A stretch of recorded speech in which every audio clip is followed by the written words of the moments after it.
Hello and welcome to the second episode of the Marketer podcast. We have with us today Metodi Kanazirski, hoping I'm saying this right, who is leading a Vectory Design agency. Welcome, Metodi. Welcome and hello. Thanks for having me here today.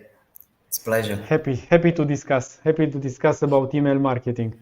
Tell us a bit about your agency. You're from Bulgaria, based in Sofia. What do you do? What are your main activities in the agency? Yes, we are based in Sofia, Bulgaria.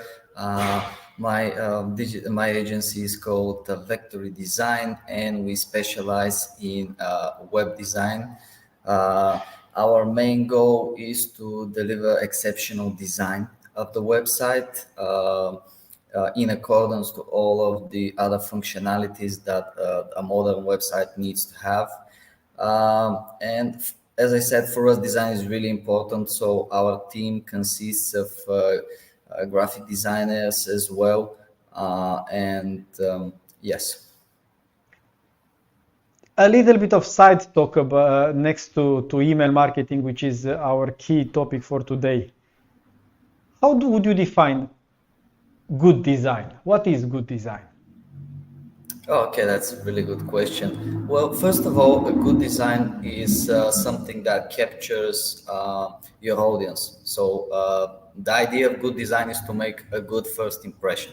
Okay, in 21st century, there are thousands, millions of websites online, and you need to stand out. Okay, so you have probably 2 or 3 seconds in which to capture your users' attention. Otherwise, they're just gonna go to another website or they're gonna buy from somewhere else. So it's really, really crucial to make a good first impression on your customers. And how do you balance this? Because, for example, you go on apple.com and you see such a simple design, but it's beautiful and it's working, and of course, it's delivering value for them. How do you balance this simplicity with a little bit of flashiness, a little bit of looking sexy enough for the first Yeah. visit? Well, it's really difficult. This is why we have a comparatively small team, because it takes a lot of time to train other people on how to make a good design. Okay, the last person that joined our team, it took him about a year. Okay, so our process is really picky, and we can sometimes redo an entire website if we don't like it. Um, so yeah, it's really difficult. It's really difficult, and also this is subjective. I mean, you can like a design, but someone else can say, "Oh no, this is ugly." It's difficult. Yeah, Quick question just for you. Rounded corners or squared? around it. Yes. Me as well, rounded Yeah. corners and a Yeah. little bit of shade just to give it a bit of depth. Exactly. It's a little bit of touch, attention to Yes, details. This is the other indeed. important concept, attention to details. How would you give a brief to a designer to make, let's say, a hero banner on a newsletter, the main banner of the newsletter? What would you say to a designer regarding, I don't know, customer industry, campaign type, color choice, product placement or not? Give me some insights of your way of working. Well, my way of working is actually I'm giving them the least possible amount of information. Okay, that may Interesting. sound a little counterintuitive, but hear me out. So the thing is that the designers, they are people of art. Okay, People of and art, art, artistic people. okay, of course, Yeah, yes, I mean, definitely. web and graphic design is an art. So these kind of people, they tend to work better if they have a creative freedom in their work. Okay, But so within some boundaries, right? yes, of course, yes. For example, if we're making a campaign about a specific client, we're gonna use his or her colors of the website, the logo, the fonts. But apart from that, I try to give them as little details as possible, just to see their vision and their way of thinking. I see. Interesting approach. I like the freedom and trust that you give to your colleagues. Yeah. Now, regarding the sticking on the email newsletter topic, regarding the structure of a newsletter, and maybe also from design perspective, but let's start easily moving into content part. Long or short email? Do people have to scroll? Do people scroll in an email, or rather short so they can see mainly everything above the fold? Yes, I try to put as many things above the fold as possible, because people tend not to go to the end of the email. Some of them do, but I try to put the most important things at the top. Also, you need to be careful so that your email doesn't get cut off because you're above the size limit. Mhm. So you need to be careful with that as well. But yeah, I try to be short and concise, because during my experience, I think that this works better. You know, we learn a lot from failures. Would you be able to share a really bad newsletter that you did so that eventually turned in a good lesson? Yes, yes, yes. So this one time I was sending an email, and I was a bit lazy, so I just duplicated an existing campaign. But it turns out that I still had to do a little bit of settings into it, especially in the editor. And when I sent out the email, I didn't realize that there were no products in it. So it was just the top banner, and that's it. And yeah, as I said, I was a bit lazy, so I didn't test it. I didn't send a test email. I was in a hurry.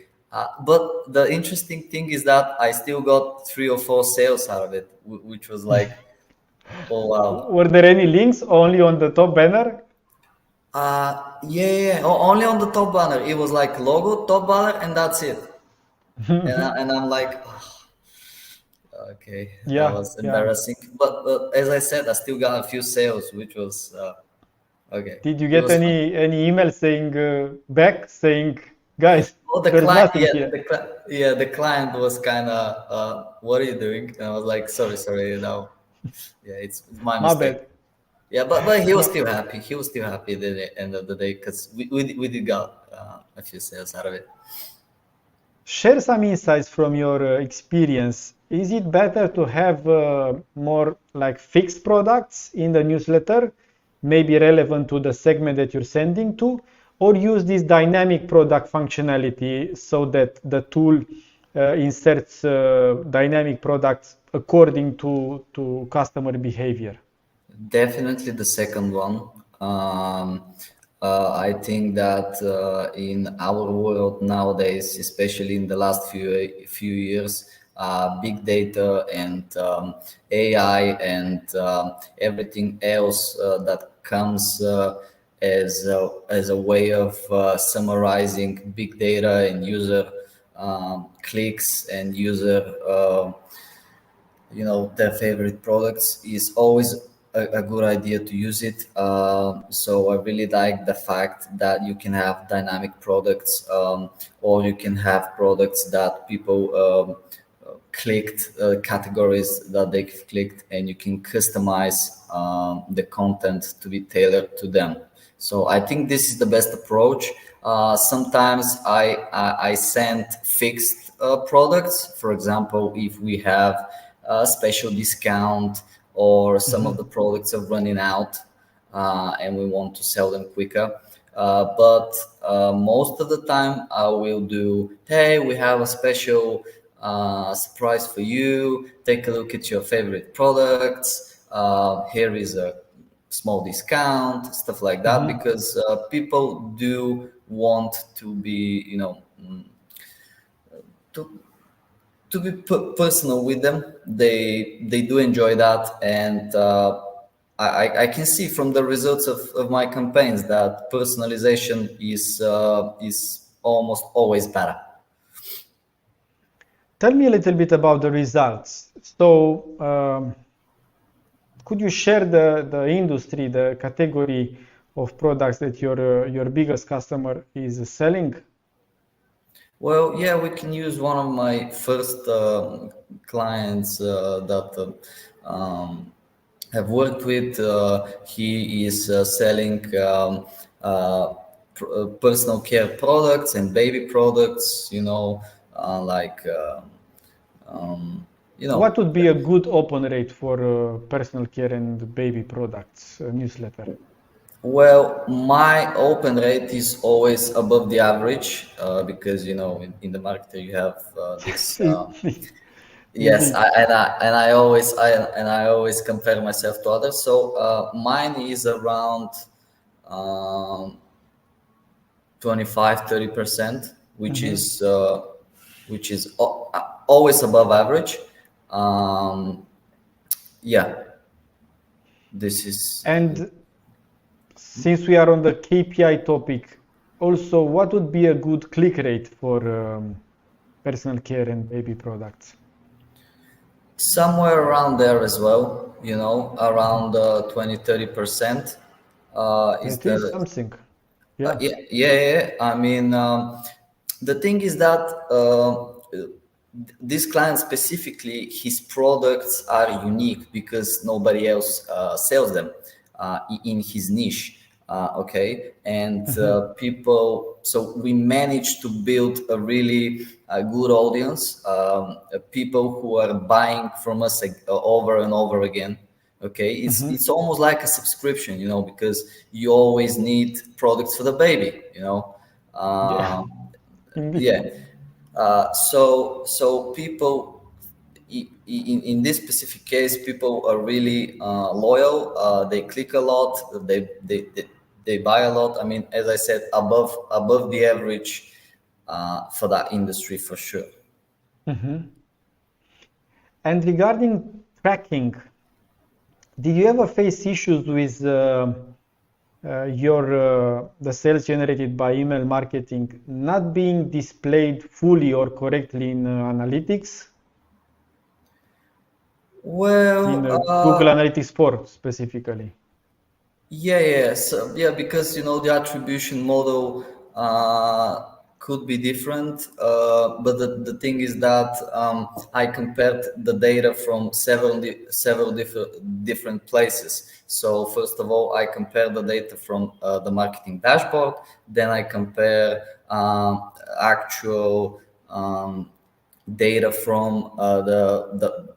the e-commerce platform that we're Mhm. using because it also has attribution there, and I can always triple check the data with Google Analytics as well. So there are always differences.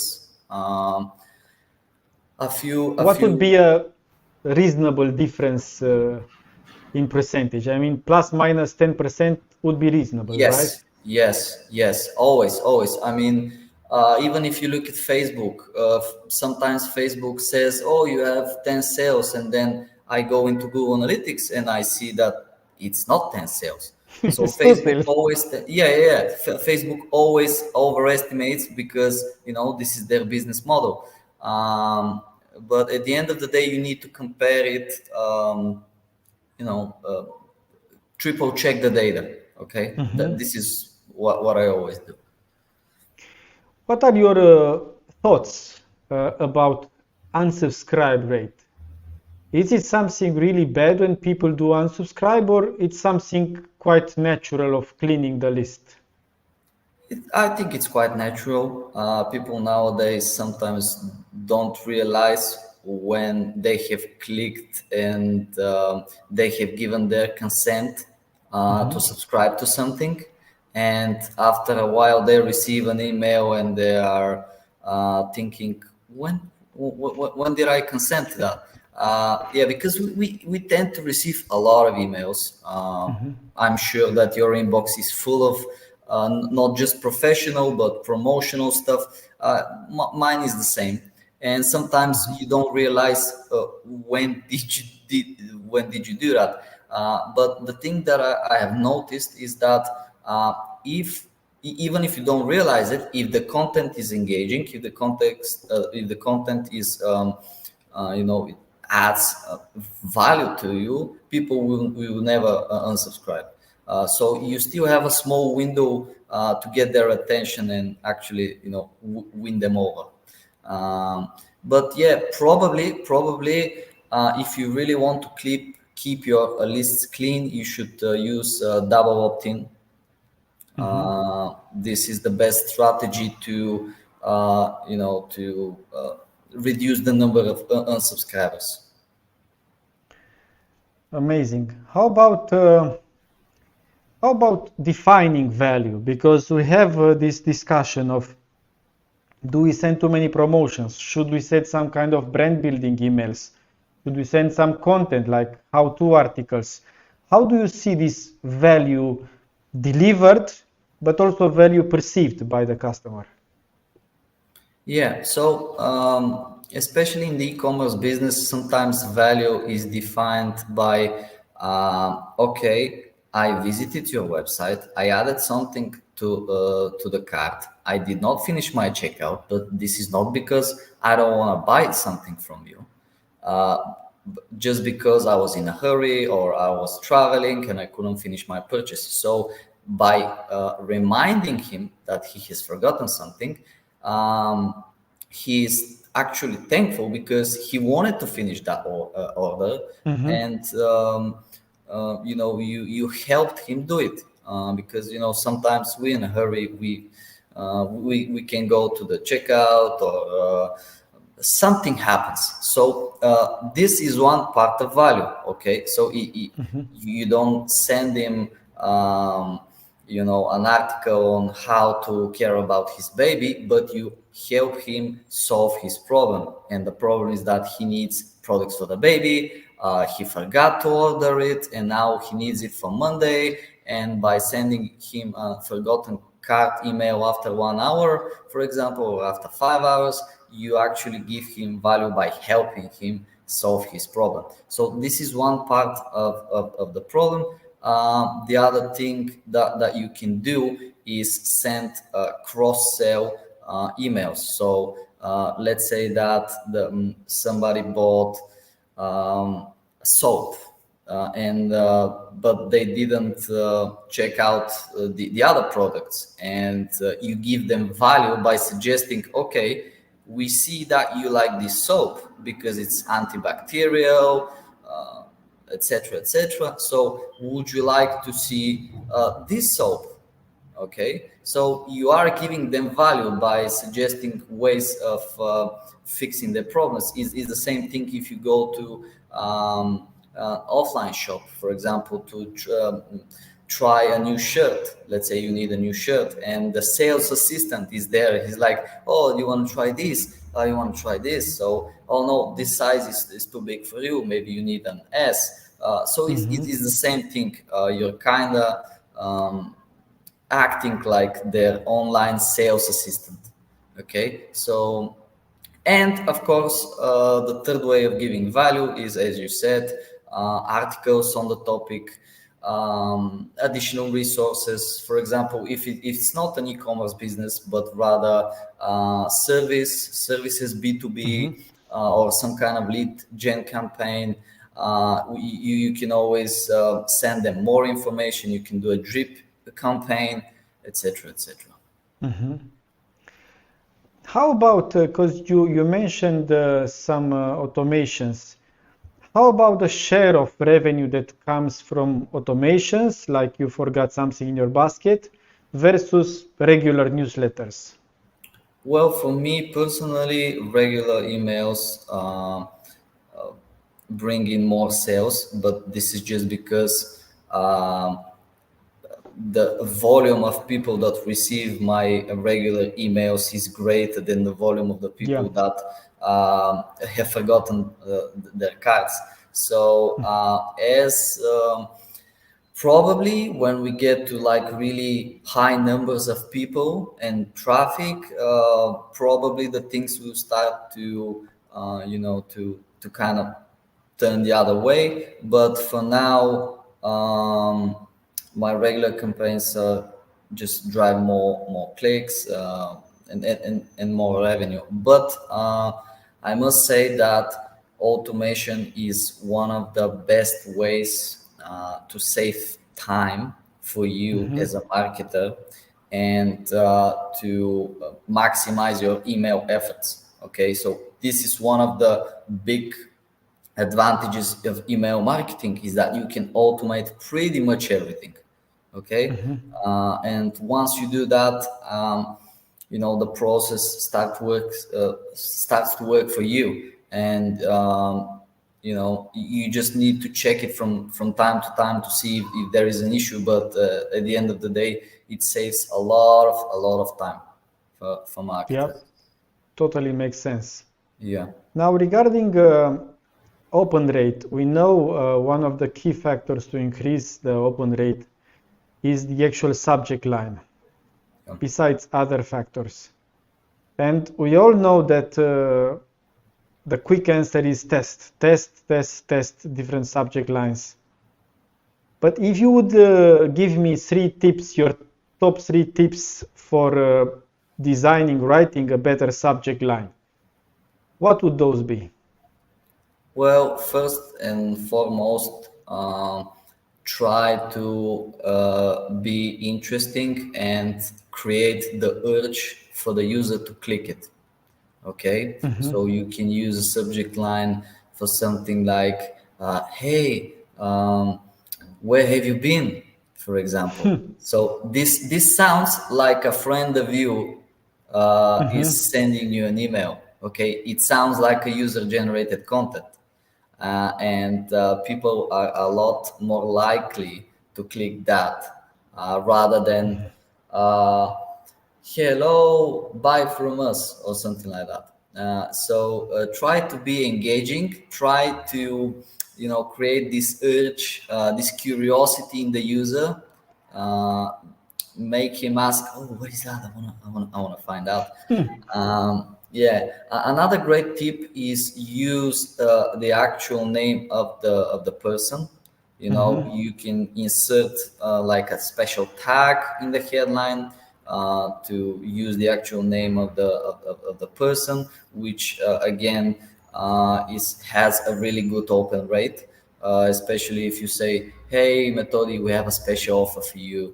Okay, yeah, this is always gonna be it is always gonna have higher click rate. uh, and the third one, try and be funny sometimes. Sometimes when it's Friday, I send out emails like, "Yeah, it's Friday, the week is finally over, now you can have some fun." And actually, this is one of my, the best campaigns that I sent. And people are like in the mood, the weekend Yeah, is yeah, here, have some fun with our products, for example. Yeah. yeah, makes sense. Did you use other tools besides the marketer? Can you like maybe share your favorite the marketer functionalities versus other tools that you have used previously? Yes, I have used stuff like MailChimp, which is like the most Yeah, the uh, usual suspects, MailChimp, the right? usual suspects, but I don't use anything else since the moment I discovered the marketer. Okay, yeah, I'm absolutely serious. I remember the moment that I was in one of the presentations of one of your colleagues from the marketer, and he shared the tool, he shared the possibilities, and I was like, "Really? Finally, somebody thought of that." Okay. Yeah, yeah. Yeah, and I was like really one of the first adopters, and the first agency that was added to the marketer. Yeah. So Hmm. I, I think that my favorite thing about the marketer is that it is built for e-commerce. Okay, so it's built with this idea in mind, and it is also built for marketers.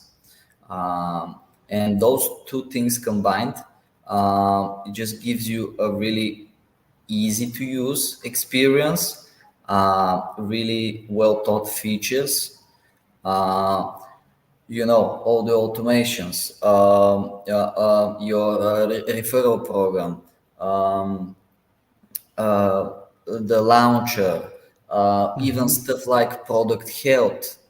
Okay, I have never seen anybody else making suggestions for your products in your store based on how many people bought it, what is the price, how many people viewed it. I mean, uh, Mm-hmm.